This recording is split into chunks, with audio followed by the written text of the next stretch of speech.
Pas 30 ditëve agjërimi, lutjesh dhe veprash të mira, besimtarët musliman kthehen në festën e Fitër Bajramit, një ditë gëzimi dhe bashkimi për familjet shqiptare. Kryetari i komunitetit musliman të Shqipërisë, Bujar Spahia, përmes një mesazhi urues theksoi se Ramazani ishte një udhëtim shpirtëror që forcoi besimin dhe solidaritetin ndërmjet njerëzve, duke i kujtuar të gjithëve rëndësinë e mëshirës, dashurisë dhe ndihmës së ndaj të varfërve.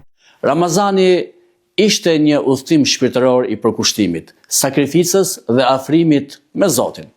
Përmes agjërimit, lutjeve dhe veprave të mira ne forcuam besimin ton dhe ndjenjën e solidaritetit me njëri tjetrin.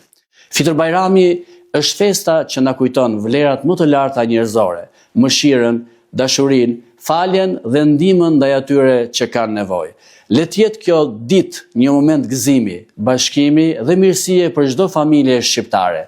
Pas faljes, besimtarët vazhdojnë festimet me vizitat e të afërmve dhe drekën tradicionale të Bajramit, duke shpërndar gëzim dhe solidaritet në familje dhe komunitetin e tyre. Kjo ditë e veçantë shënon përfundimin e një muaji të shenjtë dhe nisjen e një periudhe të re shprese dhe bashkimi shpirtëror.